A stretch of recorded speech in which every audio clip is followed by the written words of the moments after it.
So we are here today for the online SIG webinar. Then the topic is going to be parenting at the digital age, the up and the down and the real tweets. So we are having here a very interesting panel. But before I present the panelists, I will say a few words. So my name is, as I said, Christian Zia. I am a computer engineer and also an internet governance fellow and consultant. And today we have three experienced people across Africa, whereby they are going to give us extensive knowledge on the digital environment, safety and responsibility as well, to foster the communication and the trust between children and the parent. So that is where the focus of the session is going to be. The first speaker on that note will be Anna Amoomo from Namibia. She will be presenting on the parenting in the digital age. Then, because of time, I will skip the presentation of the speakers. When they would take their stands, then they will also use the opportunity to present themselves. Then the second session will be taken by Mr. Raynolds, Nyarko, Darkwah, who I know very much, from Ghana. And he's going to take us through the internet. Internet never forget how to protect children and keeping them safe on the internet. So, and the last session is going to be presented by Rethabile from India. And she's going to take us through the cyber disorders and cyber mental health, a case study in Africa. So as I said, I promise you a very interactive session. You have the chat whereby you can ask your question over there, directed to either the audience or specific speakers. You also have interpretation available. I do remind that I am connected to the English channel. Then choose any of your channel, the channel of your preference. So to follow if you have a question, you can raise up your hands or you can write your question in the chat. In the due time, we'll be taking them along. So without wasting much time, we would like to then introduce the first speaker, Anna Amoomo. She is an expert, and she's going to take us through the parenting in the digital age. What is the digital age, and how do we apply the parenting aspect in it? Without much ado, I would like to invite our dear speaker from Namibia, Anna Amoomo. So please, Anna, if you are there, may I invite you to take the floor? You have 10 minutes to deliver your presentation. Thank you. Thank you so much. I hope that everybody can hear me. Your volume is a little bit low. Maybe you can increase it. We can barely hear you. Can you hear me now? Is it better? No, I can hear you, but very low. Okay. I can hear well. Me too. I can hear you perfectly. All right. Okay, go ahead then. Wonderful. Thank you so much for this opportunity. And with a short introduction of myself, I am Anna Amoomo, as it said. I'm the chairperson of the Internet Society Namibia chapter, where I also wear many other hats. In addition to that role, I am part of the steering committee on online safety here in Namibia. We have a task force. I'm also part of a parliamentary standing committee on internet access. I'm a mother, of course, and a parent. So this role for me is not only part of an expert, but also on a daily experience where I have to be cognizant of the dangers of technology and the transformations in the way we interact with our children globally and domestically. So diving right into the topic, parenting in the digital age.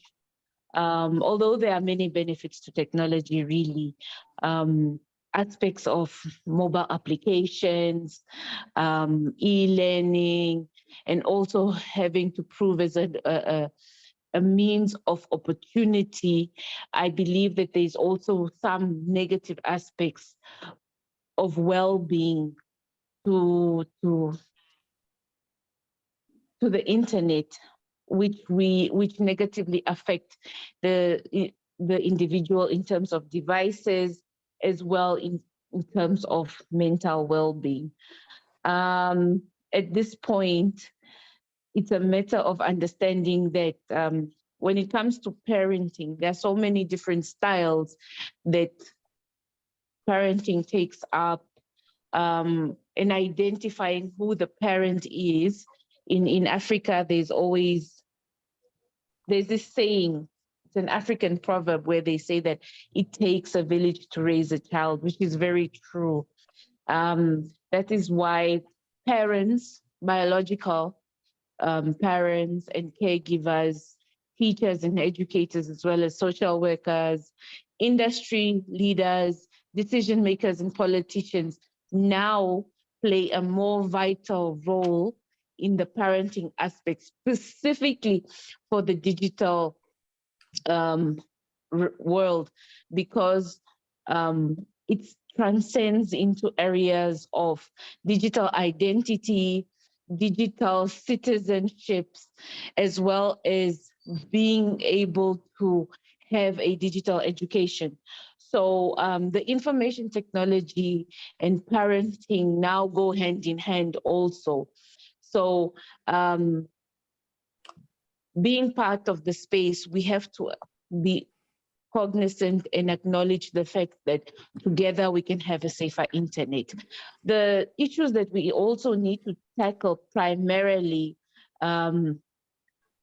with regards to parenting now are issues of what are the trends amongst the children, how they are being controlled or affected, and then also at the same time, how are the children building relationships from our day-to-day lives. So this is to do with having an idea of our children's activities. In the parenting role, it comes up that there's also a socializing meetup in the digital space. So giving our children that opportunity to network and an opportunity to, say for instance, if it's in the real world, take up a walk in the park for the fun, or take up a swimming lesson, for an example. In the digital world, this is totally different, because this is now where they also get to meet their influencers, their role models, and the people that they inspire to be. And we as parents need to be able to draw up a balance between our day-to-day lives and the well-beings of our children while using their devices, and making ourselves aware of the measures that need to be put in place in ensuring the safety of our children. As a parent myself, I think there's an aspect of safety and risk that cannot be denied, that is being possessed by the internet, that is using graphics, that is for good as well as malicious intent. But in many areas, we find that many children are left unsupervised while using the internet, given free rein to visit any website, and potentially even give them an opportunity to be involved with bad actors online. So this then makes us have to see what the digital age is. The digital age is not only about cyberbullying, but social networking, digital, and making sure that parents are tech savvy. The other saying is you can never teach an old dog new tricks, but parents need to find ways to be tech savvy, and take up that role of an individual who is able to give the necessary guidance to a child. Because once the child has been victimized online, they will then have to come to a parent, even out of that fear, and let you know as a parent that there are issues of concerns, experiences within the technology that they did not appreciate. And then there should be a mutual exchange of knowledge, which would then empower an individual child, an individual parent, and an individual policymaker to find modalities and strategies on e-safety, and disseminate strategies that are innovative and resourceful at the same time. So I do encourage a lot of youth engagement between youth and what is parents. I know in the African context, there is a lot of what we term BBCs, who are born before computers, who simply do not understand, who are then also in the position to be policymakers. But then we're also moving away from that to have a more youth-centric resource base and technology savvy individuals. So this is where we encourage many people. It's a pity I am not able to share my screen for some reason, but I've shared with the online Safety SIG a couple of resources that I felt would set the tone of what parenting in the digital space is. I've shared a resource called, it's a research that was done in Namibia, titled Disrupting Harm in Namibia. It's a study, an evidence-based study on sexual exploitation of youth and children in the context of the online context, where it was funded by UNESCO, amongst others. And then there's also a digital dance. It's a facilitator's module that would then embrace the not so tech savvy parents, take up parenting during the space of internet, the internet space, as well as being able to converse with their children in a way that they understand is going to keep them safe online. I know I have not dwelled much into it, but the time is also a constraint. However, I am available to take up questions in person and right now, if there is any, or electronically. Okay, Anna. Hello. Yes, yes. Okay, thank you for your, for your presentation. I think probably, even though you have already tackled it in your delivery, I think Abdullah Kamar was asking if you have a specific a tool. Is there any tool that you can recommend to them? That was one of his questions. Okay, there is a toolkit.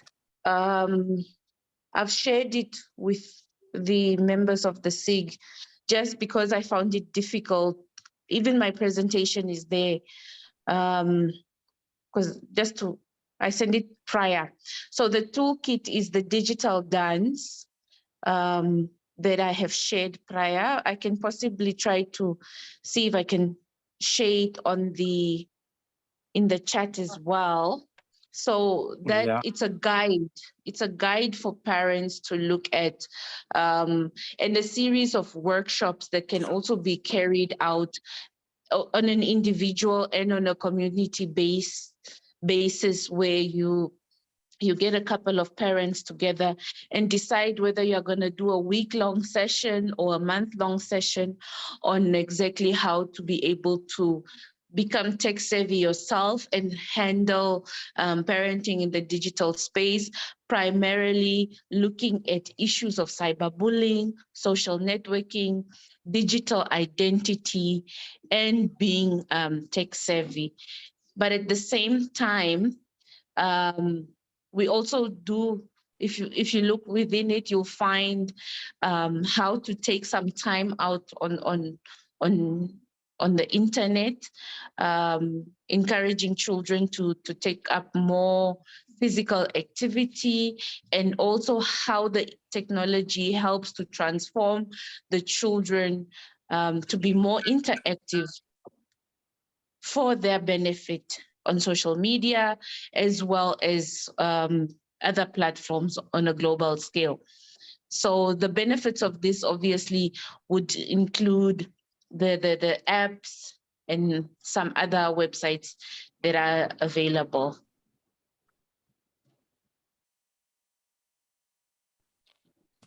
All right. Thank you very much. I do believe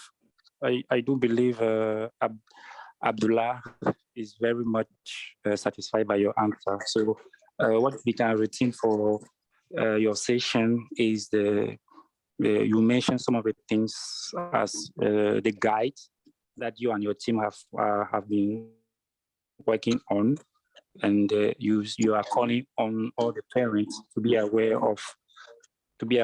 on their availability, and also some of the risk the children are facing. Mm-hmm. Thank you very much. And now, probably by till the end of the session, we may also have other questions that may be directed to you. So, right. yeah.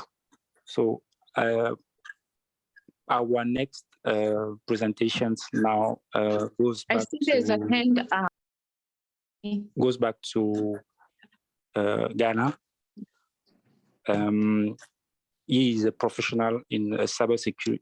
He is a certified data protection and privacy practitioner who is trained in data protection law and the European GDPR and some convention. He's also a fellow of Ghana School on Internet Governance and Virtual School on Internet Governance. So he's going to take us through the some of the property, if I may say it like that, of the internet. You know, there is a say that internet never forgets. And what about the protection of the children and keeping them safe? As Anna has already presented some of the role of the parenting in the digital age. Now, how can we protecting children and keeping them safe, knowing that the internet never forget anything? So without much ado, I would like to invite Raynolds Nyarko, who is going to give us some tips. Thank you, Raynolds. You can hear me. Thank you very much, Christian, and a very good morning to you, ladies and gentlemen. We appreciate your time for accepting to be with us this morning. Without much ado, I'll just go straight ahead to share my screen.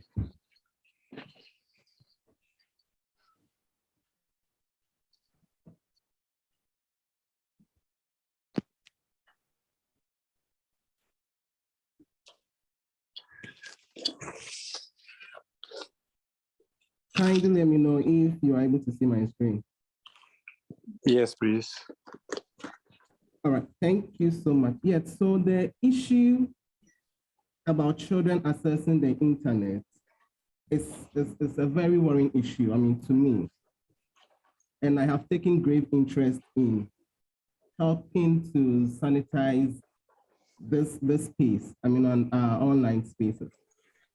I think I usually get worried because even for me as an adult, but I'm not that grown, but even for me as an adult, I am always overwhelmed daily by the information the internet presents to me. So I always think and ask if the children I see around, if my nephews and nieces, my young siblings are also seeing the same information I see when I go to the internet. And as we rightly know, the whole world is connected to one cyberspace.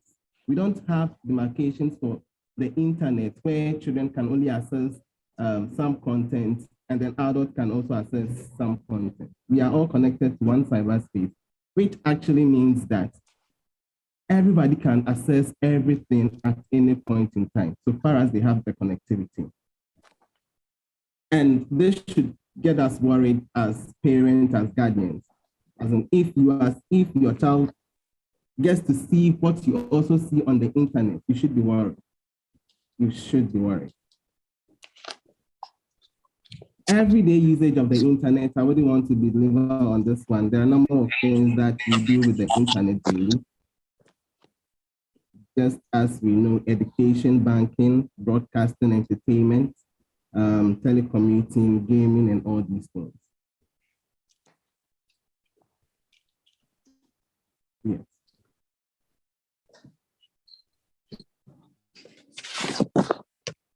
Now let's look at children and the internet. So the internet offers a limitless opportunities, I mean, to everybody, including children. I mean, through computers, smartphones, gaming consoles, television, students learn, they imagine, and they are able to develop their social network. It is important to know that the amount of time children and teenagers spend online has actually increased, and it keeps increasing by day. What do children do when they get to the internet? Children use the internet for remote learning. I mean, the COVID gave us clear example, I mean, what we can use the internet for. So a number of children you see today would access the internet for various reasons, getting to libraries, sending emails and other things, I mean, doing research and other things on the internet, which is a good thing. They also go to stay connected with family and friends in the absence of in-person interaction. And so when they are not able to see their family, I mean, they can just, with just a click of a button, they're able to see their parents, they're able to see their friends and other people they've seen for long.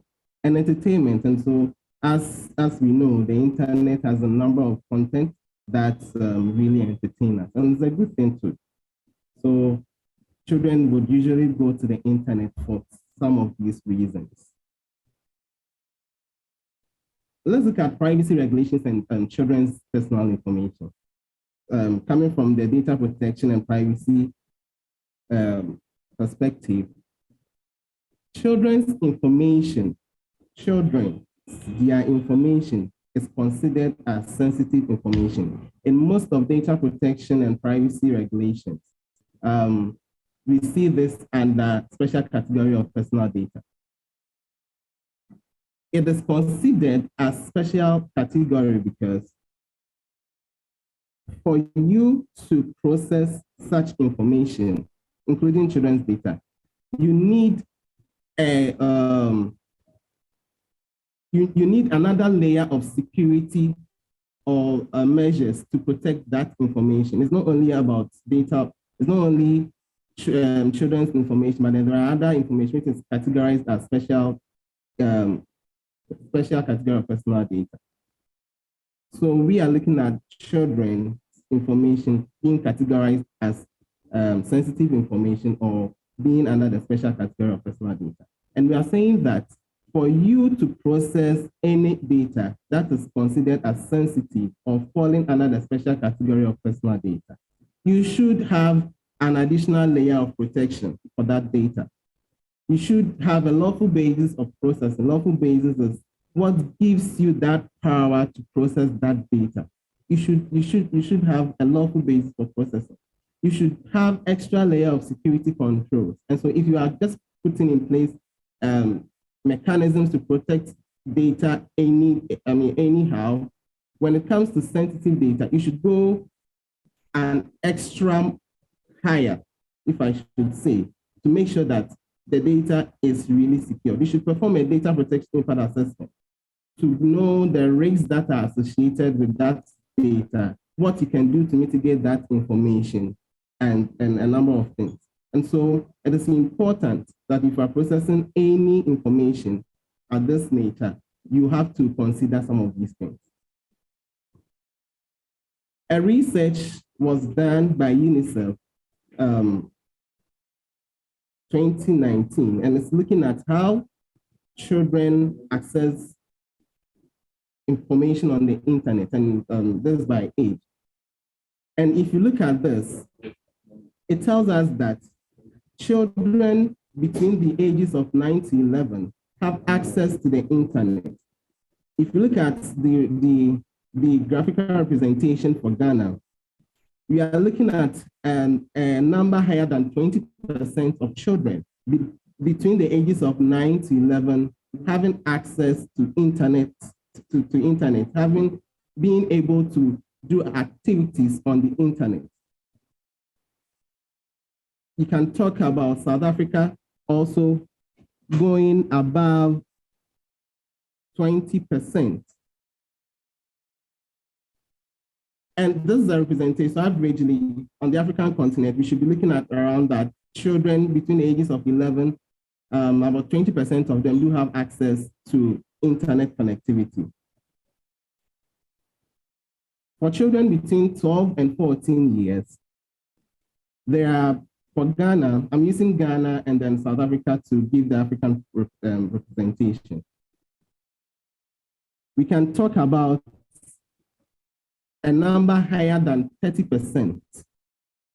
It is way higher for South Africa, which is even above 50%. And so we should, when you do the average, we should be looking at around 35 to about 40% of children between the ages of 12 to 14 years having access to internet connectivity. And if you look at the age bracket 15 to 17, we have a number just below 60% for Ghana, and numbers way higher, 80% for South Africa.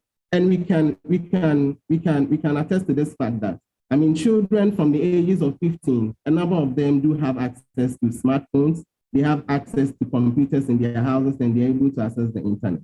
And so this is the report coming from UNICEF.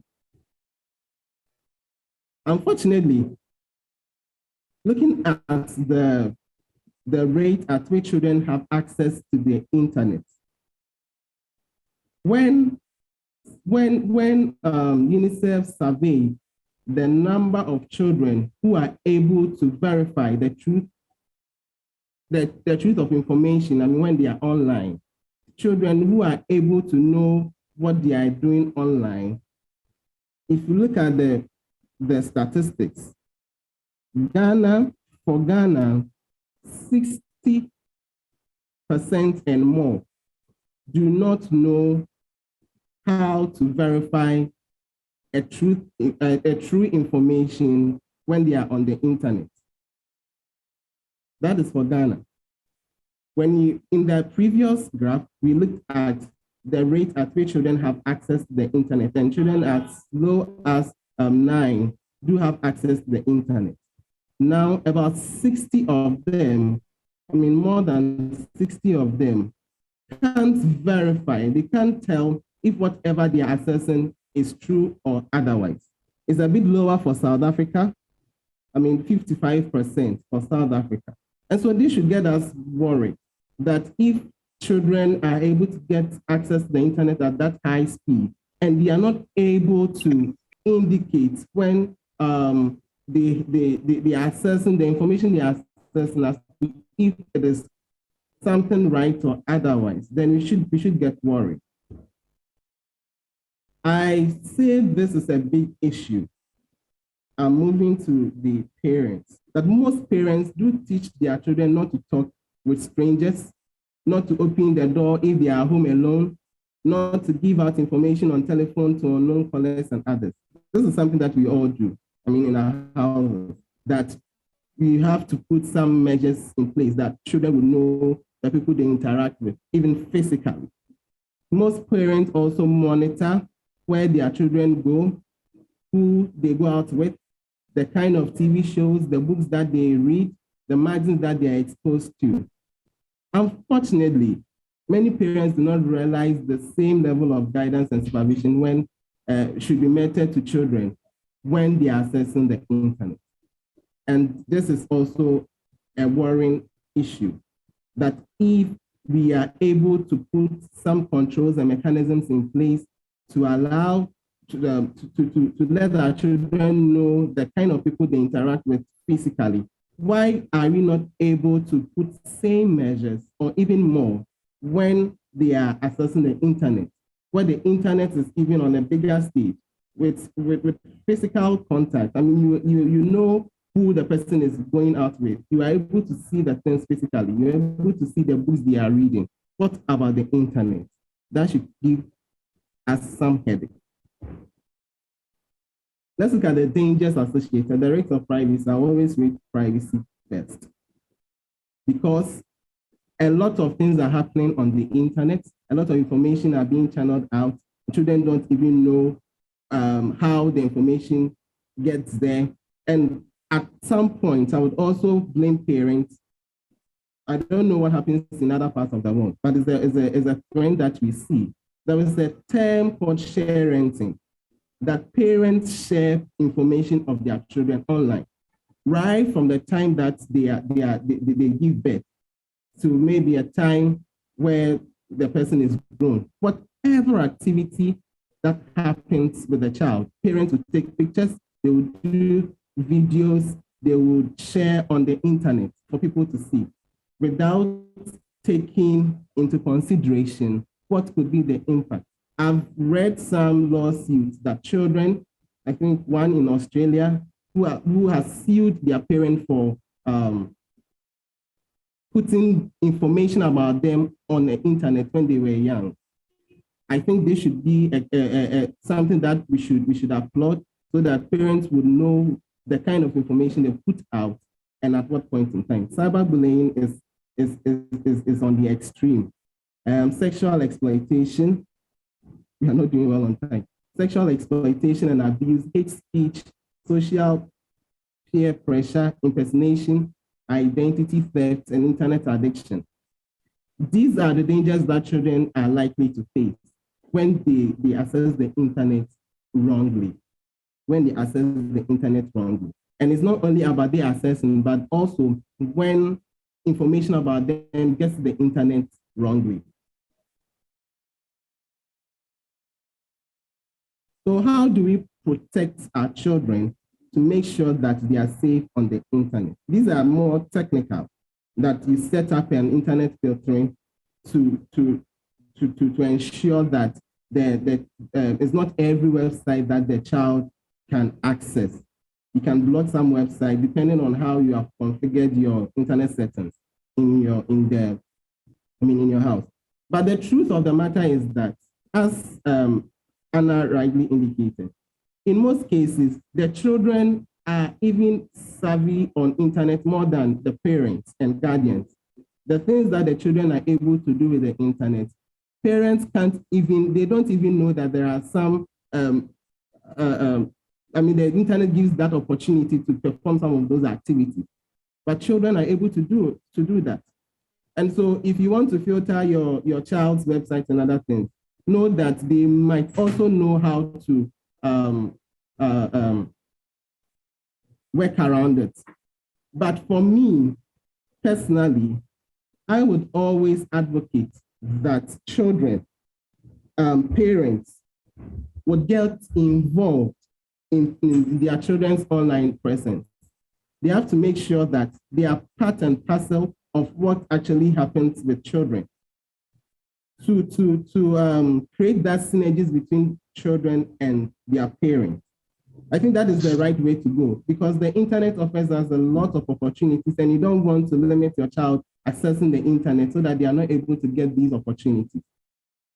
What we can do, I mean, apart from these technicalities, apart from you blocking the website, apart from you limiting access of the internet for the child, what you can do is to encourage them, be part of their life, get to know what they do on the internet, share with them, learn with them. If it's a movie, watch with them. So when they are aware that the parent is also interested in their online experience or their online life, then they become more conscious of what they do with the internet. And they also learn from you, the parent, knowing that these are the areas that my parents would let me move towards to when it comes to the internet. And so we all have an obligation to make sure that we are moving towards this direction. I will leave you with this, that do not do anything on the internet that you wouldn't do in real life. And this is not for children, this is not for parents, it's for everybody. If you won't, if the things that you do in real life, you won't do them in real life, don't do them on the internet. And always remember that the internet has a short attention span, but a long-term memory. Thank you so much for having me. I would stand by if there are any questions, we'll take them. Thank you. Thank you very much, Reynolds. So we do appreciate your input. So we learn a lot, especially what marveled me the most was the example you took from I think Australia.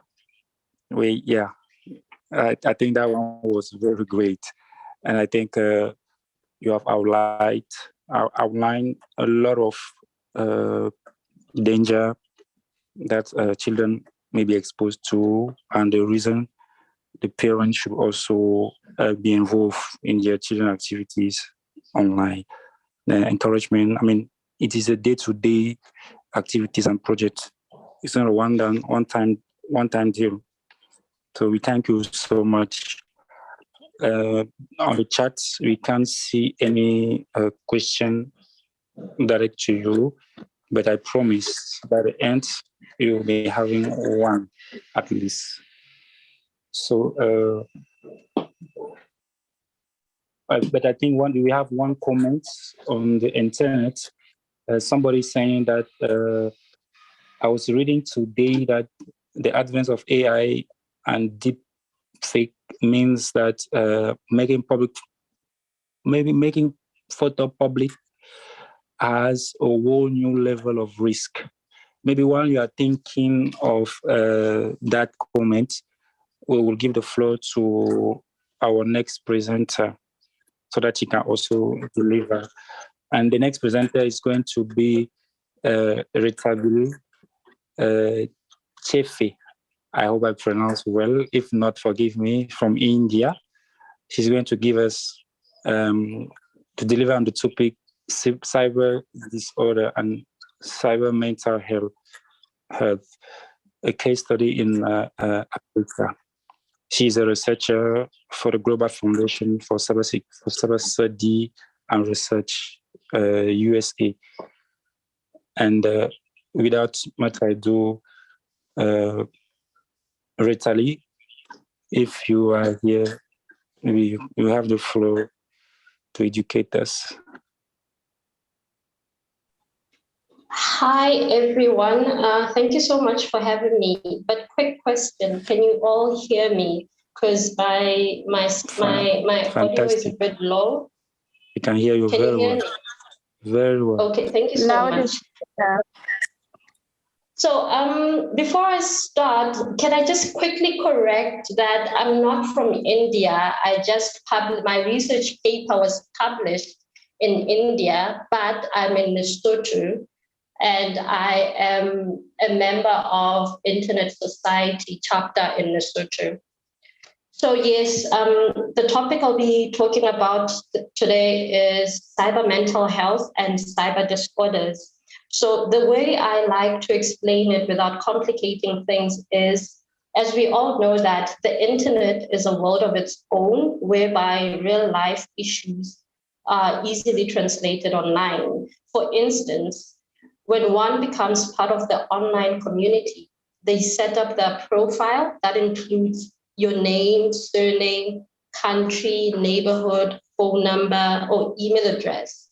And then in addition, you put in your likes, dislikes, interests, and hobbies. All the information you put or include in the creation of your profile can be used against you by cyber criminals. For example, suppose as a person, you are dealing with depression, anxiety, low self-esteem, and the posts you put on your social media pages, for instance, aren't given attention, and the mental disorders you already suffer from will be elevated. And then in the context of children, some of them are unaware of the threats in the cyberspace world. For example, children are beings that love attention. They feed off peer pressure, and they're still on their self-discovery journey. So another example would be, let's look at young girls. Girls or teenagers love posting half-naked pictures for themselves, of themselves, and they give out their numbers to friends they have on social media pages. And mind you, these are sometimes strangers that they met a boy on Facebook or any other social media page, and your child gave her number to the stranger. And now suppose your child has posted a picture of herself, and the comments that she gets aren't pleasing or are unpleasant, as opposed to one of her friends, or she agrees to meet with this guy that she's met online, and we always hear stories of how such meetings end. Or let's say it's a boy child and he's being mocked about how sensitive he is, or he wears funny clothes, or he talks funny, or he walks funny. Because those are what we need to understand as parents, is those are what really happens on the internet, where we're talking about having different people together in one community, because the online world, we have to see it as an online community. So we are talking about different people from different backgrounds, different environments that come onto the internet, and they impose, or they communicate their insecurities to other people. So for children, it's really difficult for them to understand what's really happening. And when that happens, they start to react, and you'll get cyber disorders such as sleeplessness. When your child isn't sleeping normally, and is just always glued on his or her phone, that's addiction. Is she addicted to the internet? Because even us as adults, we know that we are all addicted to the internet, because when you're walking, but you're texting, and you're looking down on your phone texting to someone else. So that's an addiction if you don't know how to balance that part of you walking and the part of you sitting down and chatting. So for children, children communicate in emojis. I'm so sorry, I thought I had included the slide here, but we also need, as parents, we also need to be able to realize that children communicate using emojis. So we know that with emojis, we have different types of emojis. We have an emoji that's frustrated, that's disgusted, that's sad, that's laughing, that's pointing a finger, so on and so forth. So if your child has posted or is interacting within a platform where feedback is part of the puzzle of that network, then as a parent, you need to really look at the chats or the conversations that your children are having, because sometimes someone may post a picture where she feels like she looks good, only to get negative comments. That alone can really disturb her mind, and that alone can create cyber disorders that your child didn't necessarily have. So with the interventions regarding how to manage or how to keep track of your child's online participation, it's, as parents, we need to create an open communication where our children feel safe and feel safe enough to communicate with us about the issues that they find while during their interaction on the internet. We need to be very careful with this. When you're playing a video game, children have witnessed a murder taking place. Children have been bullied via playing games online, and things like that are things that as parents we need to create that safe environment for our children, that if she comes across something that looks a bit unusual and makes him or her uncomfortable, they should come to you and talk to you about what they're experiencing online, because in the African context or in the African community, especially in Lesotho, if I may put Lesotho on the spotlight, a lot of parents still don't understand, or a lot of parents still don't talk to their children regarding the online space, regarding the online threats that are found, especially on social media. So it's really, really important for parents to create an open platform. And also, one of the interventions that I always advocate for is teach your child to take a break from social media. Teach your child to take a break from the internet. Monday to Sunday, it really doesn't make sense that we allow children to look at the screen Monday to Sunday. There has to be a balance between the online world and the real world. And now this is where in the real world, as parents, you start introducing different activities for your child to play. Like there's soccer, there's going to the park, there's puzzle games, there's just chatting with your child away and apart from them always being glued on their phone. Because what we really need to understand is at the end of the day, we are still struggling to find safety measures that can be put on the internet for children. Even with us as adults, it's still a problem. So the least we can do as parents is look out what your child is doing and talk to your child, find out what challenges your child has been going through on the internet, and just assure him or her that anything that they come across that could be uncomfortable, unpleasant, or could be perhaps they may witness a murder, then they need to come to you and tell you. And if they feel like the video games that they're playing can be something like there's something spooky or like, something isn't making sense of the video games that they play, sit down and look through the games that your children are playing. Because to be honest, you may find that you are going to come up with really creepy stuff on the internet, because there are a lot of creepy stuff on the internet that parents aren't really aware of. So, and that alone, it contributes to cyber disorders. The cyber mental health part of the online or the cyberspace world is, we all know that we understand what mental health is. So now you take the offline mental health and now you put it online and that's the cyber mental health. So if you're already suffering from a mental disorder and now you're participating on the online community, you need to realize and you need to be able to separate what's online and what's real. Because when you start getting across people who are rude, who are mean, that's going to disturb you.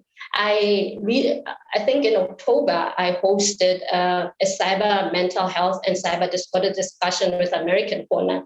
And one of the participants mentioned that she deleted her Facebook. And when I asked why, she said that in the real world, she was getting approached by old men. And because of her weight and how big she is, she then started, and then she then created a profile on Facebook, only to find that on Facebook, she wasn't going to get asked out by her age mates. Instead, what they did is they mocked her body, told her how fat she is or how black or ugly she is. And then after that, she deleted the Facebook. So as a collective, as a team, what we were talking about was you need to separate your feelings from online and the real world, because suppose she didn't delete her Facebook, and perhaps she deleted everyone who was rude to her and body shaming her or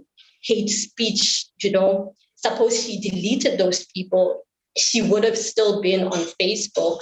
So what I'm just trying to say to everyone who's here is, when you participate or when your children participate online, you need to be really careful. You need to talk to them and make them aware of the dangers, the real threats that are there. And especially women or young girls, because as young girls, young girls love attention. Young girls love being told how beautiful they are, how they look nice in this, how they speak well, or how their hair is beautiful. But suppose that cyber criminals use that vulnerability to lure them into activities that they aren't comfortable to do. We look at the human trafficking aspect. Lesotho is a hotspot for human trafficking, and a lot of times it happens online, where women will be expressing their vulnerabilities. I need a job, or my house is this, there isn't enough food in the house. So when a cyber criminal looks at that and sees that you are consistent in what you're saying, they are going to take that and use it against you. And this is how they end up being trafficked. So I really would love for everyone to, this is like the internet, the cyberspace world. It's you need to have an open mind. You need to have an open mind when children participate on it. And please, it's really important to have a break. If you know that your child in a day spends like 4 hours or 2 hours on scrolling through the internet, websites, and playing games, or even chatting with his or her friends, set a timetable and have a balance that you can spend an hour on the internet and another hour spend it offline. Because when they do that, everything that happens on the internet doesn't really get to them. Thank you so much, guys. So yeah, that's part of the presentation I had prepared.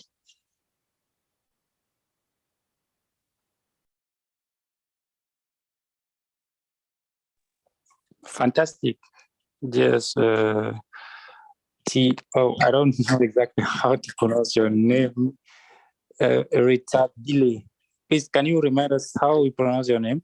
How you should pronounce it? Okay, my name is pronounced Rethabile. Okay, thank you very much. Yes. So we are getting to the end of our meeting, but before then we have an open mic or Q&A session. I will invite our colleague Sue to take us through this few minutes session. Sue, are you there? Maybe you can conduct this one. Yes, Christian, thank you. Good morning, good afternoon, everyone, wherever you are. We thank our speakers for their brief and informative presentations and information. Because just to add few comments on parenting in a digital age, because it's really scary, as one of the speakers mentioned, when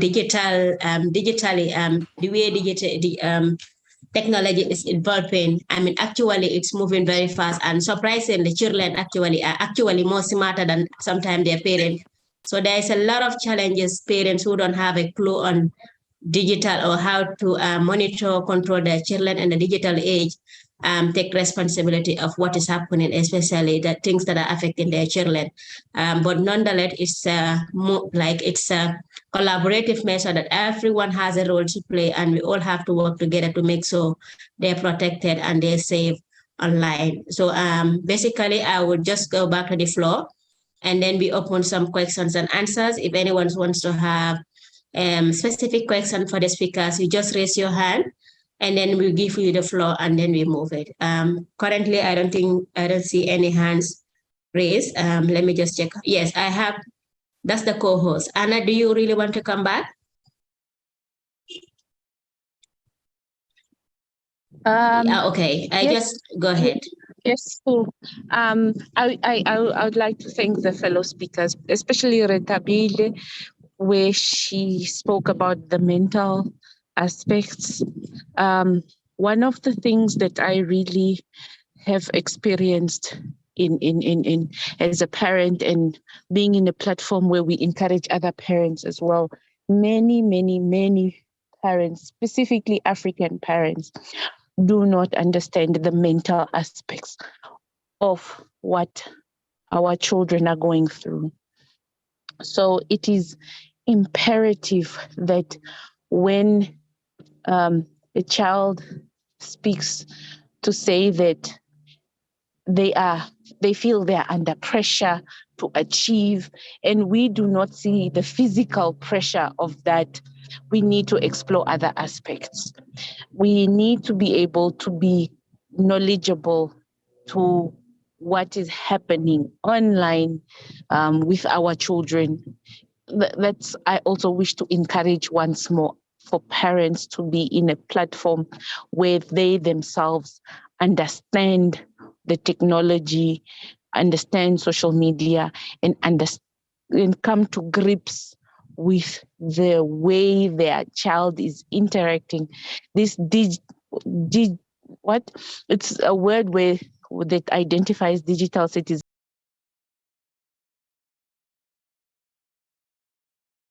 Okay, I think we lost Anna. Anna, you still speaking? Okay. Yeah, I think we lost her, but she was saying a very important point. Parents need to have a lot of knowledge of what is happening online, because without that knowledge, it's, as I just mentioned before she came, it will be very difficult for a parent to have a clue of what their children are doing online. So basically, this is something that everyone will need to work together, especially ISOC, civil society. Digital literacy is the key here. Parent needs to be digitally aware of what is happening online, so they can definitely come back and control and help their children to let them know what is happening online. So we really appreciate that. So I see another hand, Mo. Mo, the floor is yours. Yes, hi, my name is Mo. I am from Lesotho, but currently based in Canada. I would like to thank you all so much for this very informative session. And as someone who is very involved in the mental health space, this conversation has kind of helped me realize how important it is for us as parents to talk to our children about the importance of knowing themselves, self-worth. Because I find that if we don't talk to them about these things and then they meet those bullies online and everything, it is very easy for them to fall for those things. But if we really sit down and affirm our children and, validate their feelings and everything, it becomes so much easier for them to stand up for themselves when they go into those spaces. Another point I'd like to touch on also is, I'm not sure if you had touched on that. I kind of dozed off a bit as it's 4 a.m. this side. But there's something that we do where on our kids' devices, there's a screen time app where you actually get to log your kid off remotely when they're online. So you give them a few hours, and then when you see that they've been on for quite a bit, you as a parent, you're able to go in and actually lock them out. So even at night, like if you still keep by 8:30, you should be going to bed. If they're still on their devices, you can go onto their account and just lock them out, and it just locks the whole device, and only you know the password to that. And I find as a parent too, some of the things that I've found very helpful is having, you know, like those apps that kids learn from, and also having incentives. For example, there's one I know that's called Epic, where they read books on there, and every time they've read a book or something, it gives you a notification as a parent that, oh, your child has just finished reading a chapter, and you reward that. And I find when we do that, then it encourages them to do more of that than other things. Yes, kids will always stray and go to other things, but I find when there's that open communication and those incentives that we put in place as parents, then that also kind of encourages them to, you know, to focus more on those apps that kind of teach them something, so that at least even when they are spending time on their screens, at least it is helpful, because we can't really deny the fact that everything is going online now, and we do need them to go out there having information and knowing how to use these things. But if only we could try and make sure that most of the time when they're online, they are doing more productive things. Another app that I find is helpful too is Messenger Kids, because then you as the parent are the one who controls who becomes friends with your kids, and you're able to see like how many messages they've sent a day, and it blocks certain emojis, and you have your own dashboard, and you can actually see what the kids are doing, and trying to talk to them and making them aware that this is not a control thing. This is me being your parent and helping you and guiding you. And whenever you see other things going on there, you're able to say, okay, this is what I'm seeing, and I think this is how it will be dangerous for you. But other than that, I would like to say thank you so much. And one other thing I would like to ask from our speakers is, are there any apps that are developed out of Africa maybe that I might not be aware of, that I could maybe try and get hold of, so that, you know, as someone from back home raising kids here, they are in touch with some of the things that are at home, and maybe language and things like that. Thank you so much. Thank you, Mo, for that wonderful contribution. And then for the last question to all the speakers, even though we are running out of time, but I will just give a few seconds if there is anyone for the speakers who have the answer to that question. She asked, any special apps that you can recommend for kids. The floor is open to all the speakers before we quickly go back to the participants. Any speaker available to answer that question? If not, probably if there is no answer right now, and then probably the host and the organizers will get back to you if there is any recommendation to it. Is that okay for everyone? Great. I don't think we have any other hands up there. I think, and we're also running out of time. But what we do is we really appreciate all the participants, the hosts online. It's really a very interesting topic, and I think the discussion should continue, because this is just the starting, and then there should be a broader discussion for both parents and children, bringing them together to see how best there could be a control mechanism, awareness raising to make sure they minimize the damage and the harm children are facing mentally and psychologically.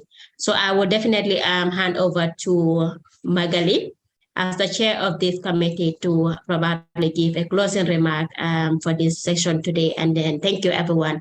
By the way, my name is Sunday from the Gambia, ISOP executive in the Gambia, and also the Youth IGF coordinator as well in the Gambia. So it's a pleasure being here with you. Christian, thank you. And then back to you, Magali, if you are there. Thank you. Okay, thank you very much. Really, thank you. Thank you to Sue, thank you to Christian, thank you to Hannah, thank you to Raymond, and thank you to, I'm not sure of the presentation, and thank you very much to the last speaker, because I don't want to make mistake about your name. We learned a lot during this session, and one thing that I really remember is when Raynolds said that we teach to our children that stranger against danger. And it's really true, because when you look, a lot of parents, they talk to their children that stranger You don't have to talk to strangers, stranger equal danger. But when you look to the data, around 93% of the children who were assaulted perfectly knew the aggressor. And that's why internet is so harmful for children, because it gives them a sense of knowing the person on the other screen. They think that maybe because they interact with this person, maybe because they follow them on social network, they have a bond with this person, when it's really not the truth. Someone can portray themselves in a way when he or she is online, but in the reality, they are a whole another person. And another part that I really like is when the speaker talks about the fact of protecting your children, meaning that you don't have to share a lot of information about your children, because it's true. It's really true. When a child is young, when he's still growing, he defines himself through the eyes of others. And when you have a children and that you expose your children, you share every single moment of his life with other people. At what point, if you start to realize that maybe when he's, let's say, sharing picture of, when you share a picture of him or her at the swimming pool, you get a lot of comment, of remark, engagement. And when if we grow up, if we have the habit of, let's say, wearing clothes that don't have a lot of matter, don't have a lot of, that really don't cover his or her body, because when he was a child, he was used to receive a lot of comment, positive engagement, and so on when he was a child. I also want to talk a little about the application that you can use in order to monitor the activity of your children online. There is one that is absolutely free. And for me here, that's like the basis, is the family link from Google. So you can find it at family.google.com, and is really intuitive to use. But the down is that you can only use it for children under the age of 13. And Family Link from Google, it will give you activity report of what your children is doing online. It will limit the use of the application that your children can access. We also manage the content, the process, and also you will be able to log the apparel of your children from distance. Maybe if you notice that he tried to use his phone in order to buy something online and you don't want to, you can block the phone. Or if you realize that he is going to a website that you don't really approve, you can also block the phone. Now, when he get a little order, there are other applications. For example, there is another one who is called Bark, like barking, like barking of the dog is Bark. And what is really great with Bark is that Bark is designed in order to also take into consideration the social media, meaning that you can link your account of Bark with maybe the Instagram, the Facebook, the Twitter, the TikTok, and so on. And when it is linked to the social media monitoring, it will block some picture, it will restrain your child to upload some picture. For example, it will detect when your child is trying to upload, let's say, we not say naked picture, but let's say picture where he or she really doesn't cover his skin, where he show a lot of skin. When he try to do that, the application will block it. Bark will also detect when your child is cyberbullying online. And also that's why Bark is really an amazing application, because if your child is being aggressive, if people gang up against your child online, Bark is able to notice that and to send you the screenshot, to send you the message, and to alert you that your child is being harassed online. So there is Family Link from Google, there is Bark. There is also another one called AirDroid.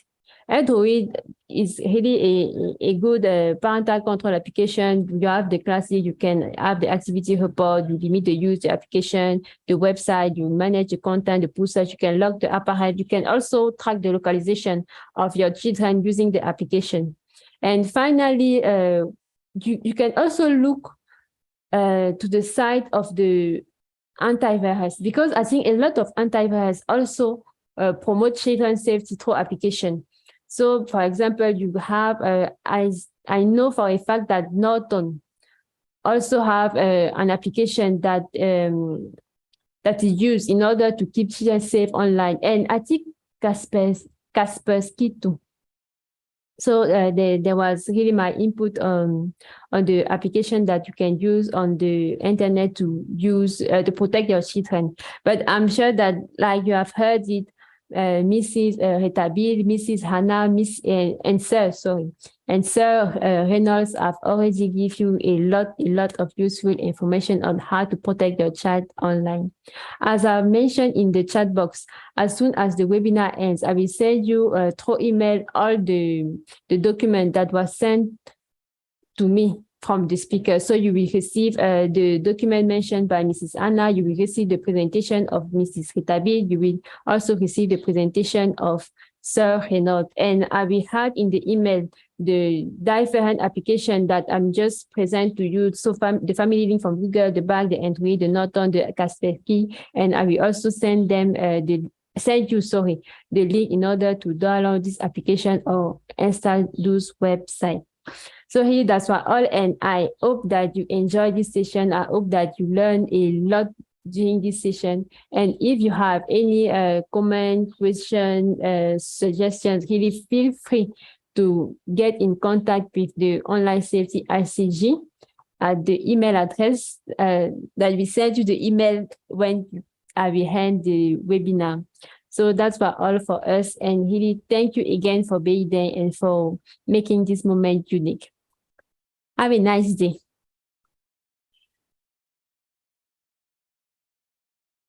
Thank you. Thank you, everyone. Thank you. Yeah, thank you for joining.